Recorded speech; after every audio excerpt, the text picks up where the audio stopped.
नमस्कार दोस्तों, आपका हमारे YouTube चैनल सनातन त्योहार में स्वागत है। आज हम आपको 7 भाई अपनी एक बहन को मारकर खा गए की कहानी के बारे में बताएंगे। अगर आपको कहानी पसंद आए तो कमेंट बॉक्स में कमेंट करके जरूर बताएं। साथ ही आप हमारे चैनल पर नए हैं तो सब्सक्राइब कीजिए और बेल आइकन पर क्लिक जरूर कीजिए, जिससे हमारी वीडियो के नोटिफिकेशन आपको मिलती रहे। अब सुनिए ये कहानी। बहुत समय पहले की बात है। किसी गांव में एक परिवार रहता था और उस परिवार में 7 भाई अपनी बहन के साथ रहते थे। उनके माता पिता नहीं थे। यह उस समय की बात है जब लोग जंगली जानवरों का शिकार करते थे तथा औरतों का काम घर परिवार और बच्चों को संभालना होता था। ये 7 भाई उस गांव में अपनी बहन के साथ बड़े प्रेम से रहते थे। 7 भाई जंगल में जाकर जंगली जानवरों का शिकार करते थे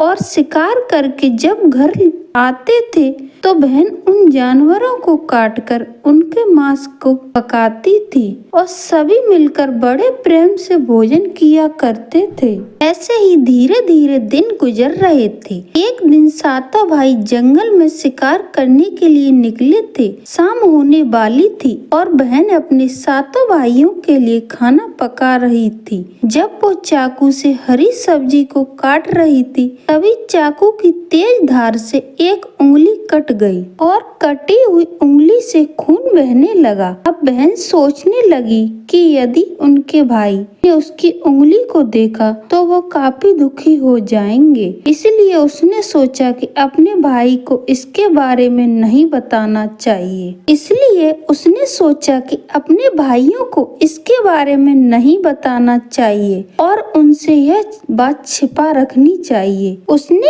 अपनी ओढ़नी और दीवार पर खून को पोंछना चाहा, लेकिन फिर दिमाग में विचार आया कि यहाँ तो मेरे भाई आसानी से देख लेंगे। फिर उसने अपने खून को साग में ही पोंछ दिया। जब शाम को 7 भाई शिकार करके आए तो बहन ने भाइयों के लिए भोजन परोसा। आज 7 भाइयों को साग बहुत स्वादिष्ट लगा और सभी अपनी उंगलियां चाटते रह गए और अपनी बहन को पाक कला का बखान करने लगे। अपनी तारीफ सुनकर बहन भी बहुत खुश हुई। अगले दिन सभी भाई सुबह खा पी कर जंगल के लिए शिकार करने निकल पड़े। वो शिकार तलाशते तलाशते थक गए और एक पेड़ की छाव में बैठ गए और बातों ही बातों में 7 भाइयों रात के भोजन के बारे में बात करने लगे। रात में बहन ने जो साग बनाया था उसी की चर्चा करने लगे। सभी कहने लगे कि इतना स्वादिष्ट सब्जी हमने कभी नहीं खाई। 7 भाइयों ने विचार किया कि आज इसके बारे में अपनी बहन से जरूर पूछेंगे और जानकर ही रहेंगे इस साग में उसने क्या मिलाया। इस साग इतना स्वादिष्ट बन गया। जब सभी भाई घर आए तो अपनी बहन के खाने की तारीफ करने लगे। बहन बड़ी खुश हुई। तब 7 भाइयों में सबसे बड़े भाई ने अपनी बहन से पूछा कि कल तुमने साग में ऐसा क्या मिला दिया था कि साग इतना स्वादिष्ट बन गया। बहन ने बहाना बना दिया जिससे उनको सच्चाई न पता चल सके। तब बड़े भाई ने बहन को अपनी सौगंध देते हुए कहने लगा कि बहन मुझे सच सच बताओ। अब बहन ने सब कुछ सच सच बता दिया और कहने लगी कि साग में मैंने अपना थोड़ा सा खून मिला दिया था क्योंकि चाकू से मेरी उंगली कट गई थी। उसके बाद सभी 7 भाई भोजन करके सोने के लिए चले गए। तभी 7 भाइयों में से सबसे बड़े भाई ने कहा कि खून की चंद बूंदें मिलाने से साग इतना स्वादिष्ट बन गया तो बहन का मांस कितना स्वादिष्ट होगा। सभी भाई ने अपने बड़े भाई की हाँ में हाँ मिलाई और अगले दिन भोजन करके सभी भाई शिकार के लिए निकल पड़े। सातों भाइयों ने अपनी बहन को जान से मारने का प्लान बना लिया। उसको मारकर उसका मांस पकाकर खाएंगे। लेकिन यह बात सातों में से सबसे छोटे भाई को पसंद न आई। वह अपनी बहन को बचाने के लिए बहुत बेचैन था। वह उसका खुलकर विरोध नहीं कर सकता था क्योंकि 6 भाई एक तरफ थे और वह अकेला था। शिकार करने के बाद सभी भाइयों ने एक टीले पर बांस के पट्टों का बना एक चबूतरा बनाया जिसे चांग कहते हैं। उनकी योजना यह थी कि बहन को बहला फुसला कर यहाँ लाएंगे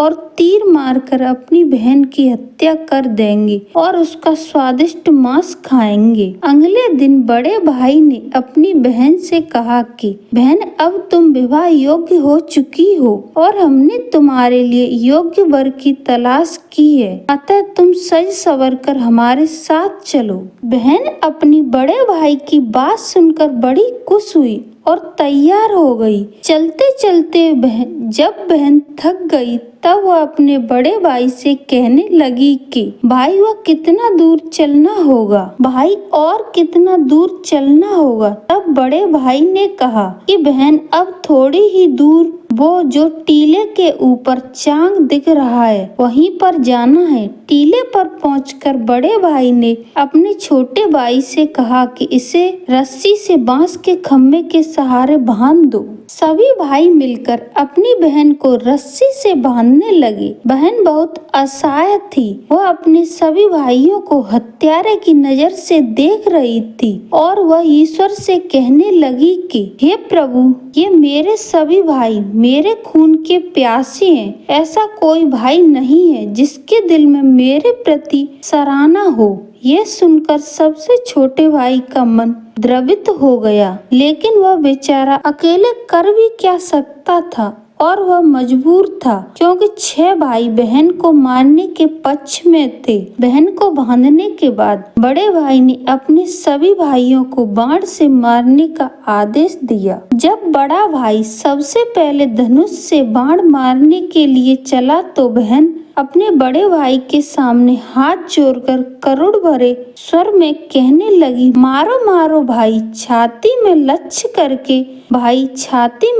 करके बड़े भाई ने कठोरता से बाण चलाया, लेकिन उसका तीर सही निशाने पर नहीं लगा। अब दूसरे भाई की बारी आई। उसने भी बहन को मारने के लिए धनुष बाण उठाया। उसके भी सामने बहन के हाथ जोड़कर वही करुण भरे स्वर गाने लगी। दूसरे भाई का निशाना भी विफल हो गया। इस तरह से 6 भाइयों ने अपनी बहन को तीर से मारने की कोशिश की, लेकिन सभी विफल रहे। अब 7वें भाई का नंबर आया और सभी भाई कहने लगे कि भाई, पूरी ताकत से तीर चलाना और बहन को एक ही तीर में ढेर कर देना। यदि तुम्हारा निशाना चूक गया तो तुम जिंदा नहीं बचोगे। हम सब मिलकर तुम्हें मार देंगे। बहन ने अपने छोटे भाई की जान खतरे में देखी तो अपने भाई की जान बचाने का उसने निश्चय किया और ईश्वर से प्रार्थना करने लगी, हे ईश्वर, मेरे भाई का तीर मेरी छाती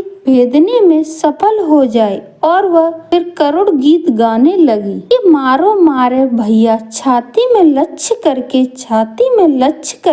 तेरा तीर मेरी छाती भेद जाए। मारो मारो भैया, छाती में लक्ष्य करके मारो। छोटे भाई ने तीर चलाया और उसका तीर बहन के मरम पर जा लगा। वह दर्द से तड़पती हुई कुछ देर झटपटाने के बाद उसके शरीर से प्राण निकल गए। बहन के मरने के बाद सभी 6 भाई बहुत खुश हुए, लेकिन 7वां भाई बिल्कुल भी खुश नहीं था। सभी भाइयों ने मिलकर बहन के शव को साग से नीचे उतारा। उसके बाद 6 भाइयों ने बहन के शरीर की बोटी बोटी करके काट डाले और बड़े भाई ने अपने सबसे छोटे भाई को जंगल से लकड़ी और पानी लाने का आदेश दिया। छोटा भाई लकड़ी और पानी के साथ साथ कुछ मछली और केकड़ा भी लेकर आया था। वह अंदर ही अंदर बड़ा दुखी था। उसके सभी भाई बहन का मांस बड़े चाव से पका रहे थे।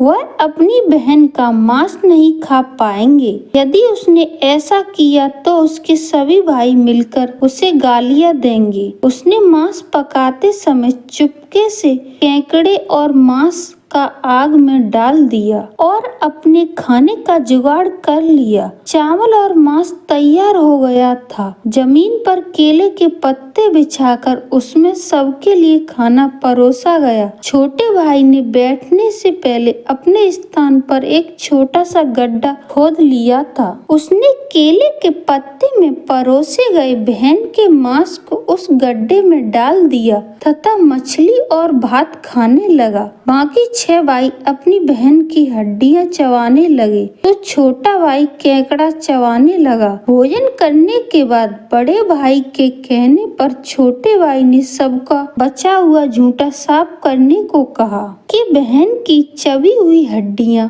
और उनके अन्य भाग जैसे कि सिर, नाखून, पंजे सबको इकट्ठा करके उसी गड्ढे में डाल दिया और ऊपर से मिट्टी डाल दी। कुछ समय बाद उसी स्थान पर बांस का एक पौधा उग आया। धीरे धीरे उस स्थान पर बांसों का एक झुरमुट बन गया। एक बार उसी स्थान पर एक संत आए और उसी बांस के झुरमुट तले छुपकर मल त्याग करने लगे। उसी समय आकाशवाणी हुई कि संत दुर्गंध आ रही है, संत दुर्गंध आ रही है। बार बार यही आकाशवाणी हो रही थी तो संत ने झटपट उस स्थान को साफ कर दिया और उसने झुरमुट में से एक बांस काट लिया और उसकी बांसुरी बना ली और उस बांसुरी को बजाकर लोगों के घर भिक्षा मांगने जाया करते थे और बदले में बहुत सारा उपदेश देते थे। एक दिन की बात है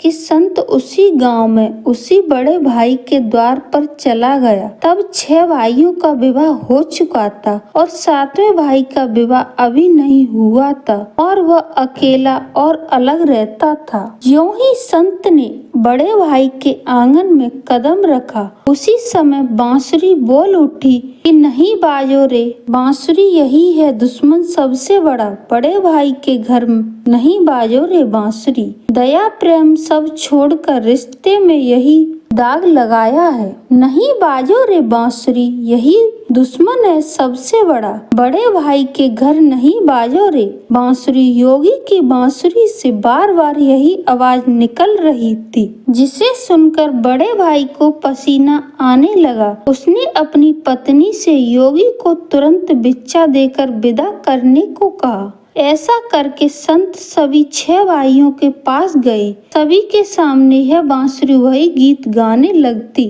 सभी भाइयों ने अपनी पत्नी से भिक्षा दिलवाकर उस संत को अपने द्वार से विदा कर दिया। उसके बाद संत सबसे छोटे भाई के द्वार पर पहुंचते हैं। वह अकेला रहता है और वह सबसे अलग हो गया था। जैसे संत 7वें भाई के द्वार पर पहुंचते हैं वैसे ही बांसुरी बोल उठी, बाजो रे बाजो बांसुरी मेरे सबसे छोटे भाई के घर। मन की बात मन में छिपाकर युग युग से रखा है। अंत में बाजो रे बांसुरी यही है मेरे सबसे प्यारे भाई का घर। योगी के बांसुरी से यह हमारा संगीत सुनकर छोटे भाई उस संत का अपने घर में स्वागत किया, जलपान करवाया। तो छोटे भाई ने बांसुरी के बारे में योगी से पूछा तो संत ने सब कुछ कह सुनाया कि उसने कैसे बांस को काटकर बांसुरी बनाई है और कैसे आकाशवाणी हुई थी।